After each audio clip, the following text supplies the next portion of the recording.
परम सत्कार योग गुरु प्यारी साथ संगत जी राधा स्वामी जी। संगत जी, जब हम बाबा जी के सत्संग सुनने जाते हैं तो हमें वहाँ मिश्री रूप में प्रसाद दिया जाता है।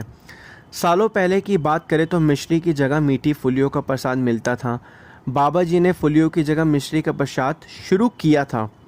यह प्रसाद सिर्फ खाने की चीज़ नहीं होती, यह तो गुरु की रहमत का प्रतीक होता है। अक्सर हम में से कई लोग जाने अनजाने इस प्रसाद की अहमियत को समझ नहीं पाते और इसकी अनजाने में बेअदबी कर बैठते हैं। लेकिन आज की इस वीडियो को देखने और सुनने के बाद यकीन मानिए, आप दोबारा ऐसी गलती नहीं करोगे। और अगर विश्वास के साथ प्रसाद को ग्रहण करने के तरीके पर अमल किया तो घर कृपा से भर जाएगा। संगत जी, बाबा जी का स्वभाव बहुत ही नरम और प्रेम से भरा है, मगर अब समय बदल चुका है। अब हजूर जी की सरकार आ गई है और हजूर जी की रहमत के साथ साथ उनके नियम और अनुशासन भी। बाबा जी हैं ने जो बात प्यार से समझाई, वही बात हजूर जी हमें सख्ती से समझाएंगे ताकि हम परमार्थ के रास्ते पर सही ढंग से चल सकें। परमार्थ का सफ़र कुछ नियमों और मर्यादाओं के पालन पर टिका होता है। अगर हम सतगुरु का हाथ थामे रखना चाहते हैं तो हमें उनके बताए नियमों को दिल से अपनाना होगा। इन नियमों में से एक बहुत ज़रूरी नियम है प्रसाद की इज्जत करना, उसके साथ सच्ची श्रद्धा और सम्मान का भाव रखना। भंडारों में लाखों की तादाद में मिश्री के पैकेट संगत में बांटे जाते हैं, लेकिन उनमें से कुछ लोग उसे बस एक मिठाई का पैकेट समझकर उसकी कदर नहीं कर पाते। यही अनजाने में बेअदबी हो जाती है। अगर संगत प्रसाद की इज्जत नहीं करेगी तो ऐसा भी हो सकता है कि सतगुरु की वो बरकत, वो आशीर्वाद जो प्रसाद के रूप में हमें मिलता है, उसी को देना ही बंद कर दें। आज हम आपको एक ऐसी सच्ची घटना सुनाएंगे जो आपको सोचने पर मजबूर कर देगी। यह घटना एक सत्संगी बहन की है जिसने अपनी एक भूल से क्या क्या सहा वो उसने खुद संगत में साझा किया। साथ ही हम यह भी बताएंगे कि प्रसाद को कैसे सहेजें, उसका ये सही उपयोग कैसे करें और अपने घर के रोज़मर्रा के भोजन को प्रसाद का रूप कैसे दें। तो संगत जी, हमारी आपसे हाथ जोड़कर विनती है कि आप संगत के अपने इस चैनल को सब्सक्राइब करें और कमेंट में राधा स्वामी लिखें।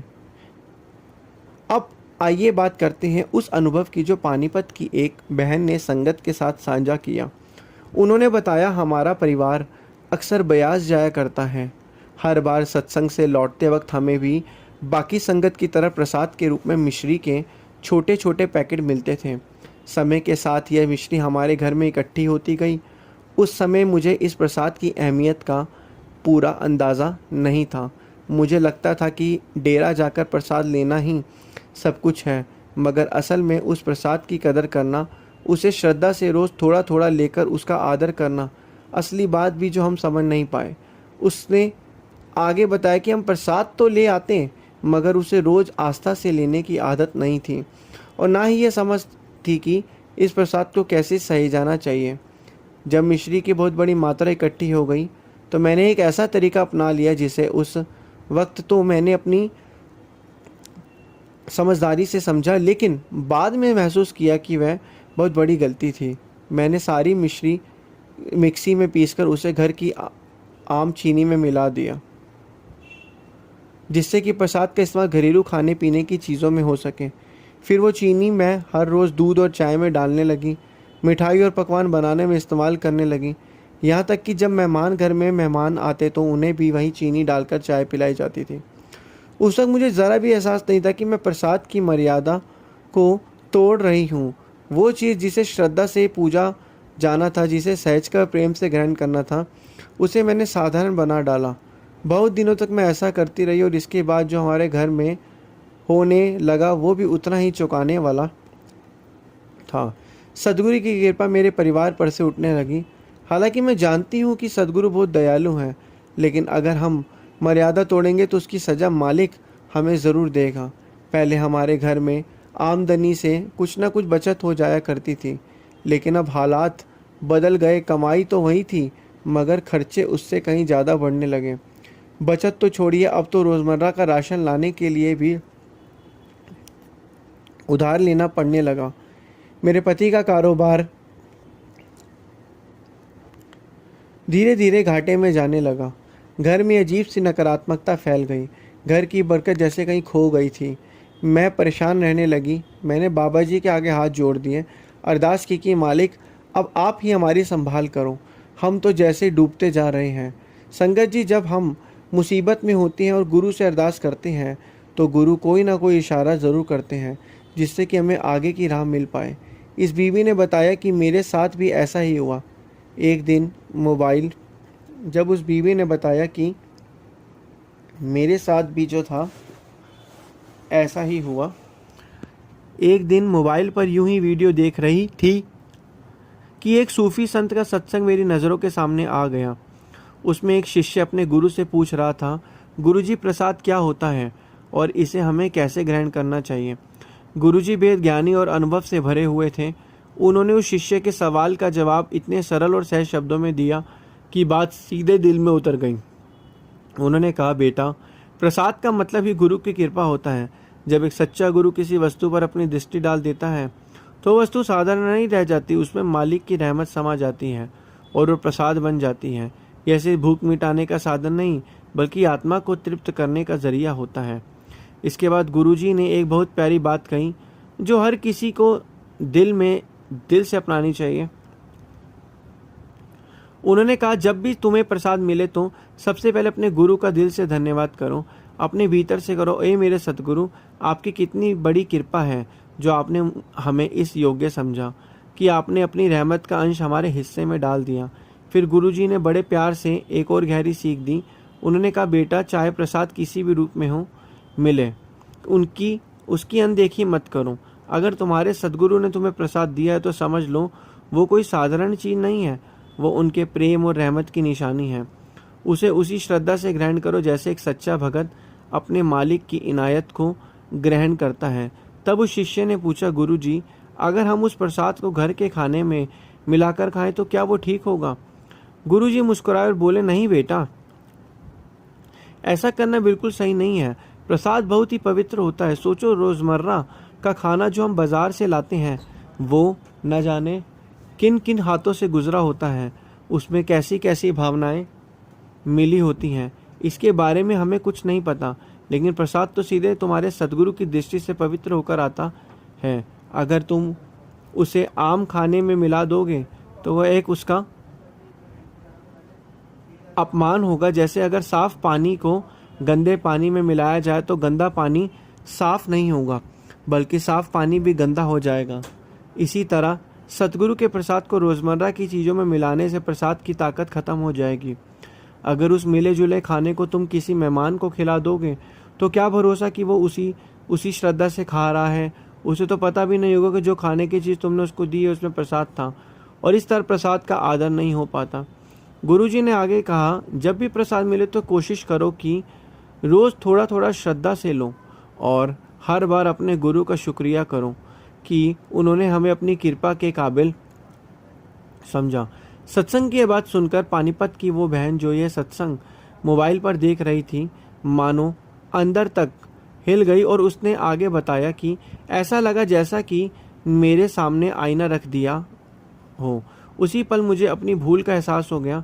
मुझे समझ आ गया कि हमारे घर की बरकत क्यों उठ गई थी, क्यों सब कुछ होते हुए भी चैन और सुख गायब था। मैंने सच्चे दिल से बाबा जी से माफ़ी मांगी और ठान लिया कि अब से प्रसाद को कभी हल्के में नहीं लूँगी। अब जब भी प्रसाद घर आएगा हम सभी मिलकर पूरे आदर और सच्ची श्रद्धा से उसे ग्रहण करेंगे, बाबा जी को दिल से याद करेंगे। उस बहन ने अपने घर में एक नया नियम बना लिया। उसने कहा, अब हम रोज़ 2-3 मिश्री के दाने प्रसाद रूप में लेंगे और बाबा जी का शुक्रिया करेंगे। फिर जैसे जैसे वक्त बीतता गया घर में फिर से खुशहाली लौट आई, खर्चे काबू में आने लगे, मन को शांति मिलने लगी और घर में पहले जैसी मिठास फिर से बस गई। संगत जी, इस घटना से हमें यही सीख लेनी चाहिए कि प्रसाद को कभी भी मामूली चीज़ ना समझें। यह हमें मिश्री या कोई मिठाई नहीं बल्कि सद्गुरु की रहमत का प्रतीक है। हर सुबह 2-3 दाने प्रसाद के हाथ में लें, सच्चे दिल से बाबा जी का धन्यवाद करें और प्रेम से उस प्रसाद को ग्रहण करें, और यही असली तरीका है प्रसाद की कदर करने का।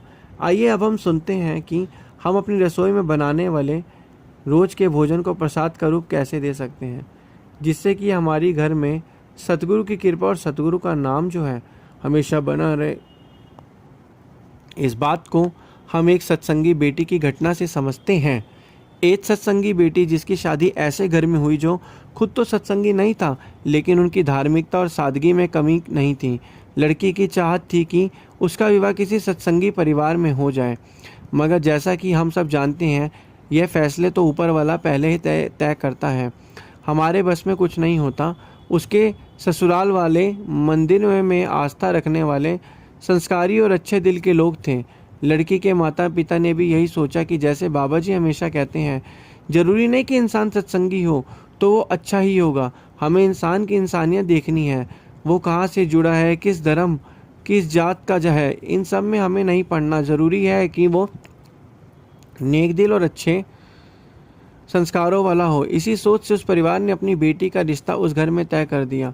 शादी के बाद जब वो लड़की अपने ससुराल पहुंची तो उसके दिल में सबसे पहला ख्याल यही आया कि घर की रसोई को रूहानी ढंग में रंगा जाए। उसने रसोई की एक दीवार पर बाबा जी की तस्वीर लगा दी। ससुराल वालों ने भी इसे खुले दिल से स्वीकार किया, क्योंकि वो जानते थे कि ये लड़की अपने साथ एक आध्यात्मिकता माहौल लेकर आई है। जहाँ आमतौर पर रसोई में महिलाएं खाना बनाते समय गाने सुनाती या गुनगुनाती हैं, वहाँ ये लड़की बाबा जी के शब्द गुनगुनाती या फिर मोबाइल पर सत्संग सुनते हुए हर रोटी सब्जी बनाती। उसका यही तरीका धीरे धीरे उस रसोई की पहचान बन गया।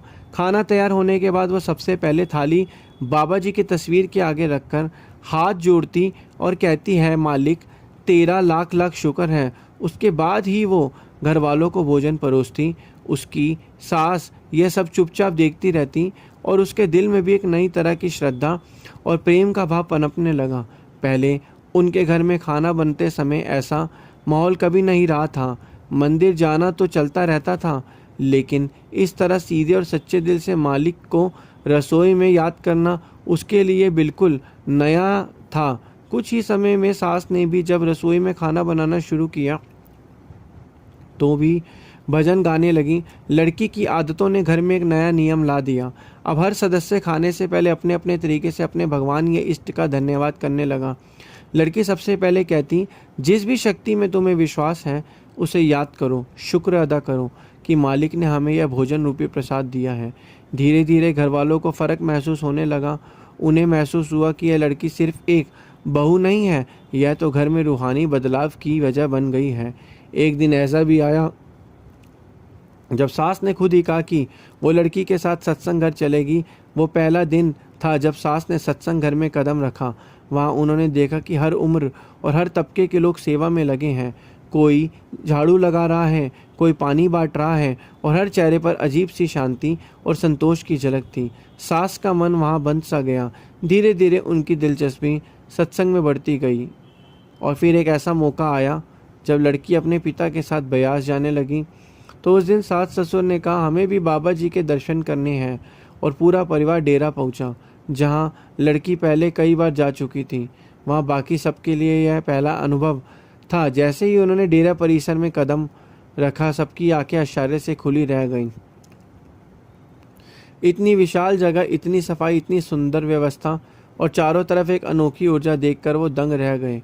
उन्हें यकीन ही नहीं हो रहा था कि भक्ति और अध्यात्म भी इतने व्यवस्थित और प्रभावशाली रूप में सामने आ सकता है। लंगर करने के बाद परिवार सत्संग पंडाल में बैठा। बाबा जी ने अपने सहज और प्रेम भरे अंदाज में कुछ ऐसा कहा कि लड़की के साथ ससुर के दिल को गहराई से छू गया। बाबा जी ने फरमाया, ना तो नदियों में स्नान करने से मुक्ति मिलती है और ना ही तीर्थ मंदिरों की परिक्रमा करने से 84 से आज़ादी मिलती है। असली मुक्ति का रास्ता तो नाम की कमाई है, भजन सिमरन। और जब इंसान अपनी सारी एकाग्रता को माथे के बीच उस सूक्ष्म बिंदु पर टिका देता है जिसे तीसरा नेत्र कहते हैं, तभी आत्मा अपने असली घर की ओर लौटने लगती है। और यह कोई ऐसा काम नहीं जिसे करने के लिए आपको जंगलों में या भटकना पड़े या पहाड़ों की यात्रा करनी पड़े तो अपने ही घर में, अपने ही कमरे में मालिक को याद करते हुए सकता है। बाबा जी की यह बात सुनकर सास ससुर के दिल में उतर गई। सत्संग के बाद उन्होंने लड़की से कहा कि क्या हम भी ध्यान साधना कर सकते हैं, क्या हमें भी नामदान मिल सकता है।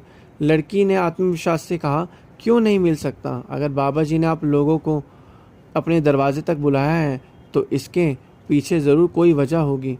वैसे तो हर इंसान के भीतर वो ताकत है जिससे वो अपना ध्यान केंद्रित कर सके, लेकिन यह सदगुरु की कृपा और मौज है कि वो किसको अपना बनाते हैं। लेकिन एक बात ज़रूरी है, बिना पूर्ण गुरु के, बिना नामदान के यह सफ़र अधूरा है। यह सुनकर सास ससुर का मन जैसे जाग उठा। वो लोग जो कभी सत्संग से जुड़े नहीं थे लेकिन अब सेवा करने लगे। सत्संग घर की सेवा करते करते 3 साल बीत गए और फिर वो दिन भी आया जब दोनों ने नामदान ले लिया।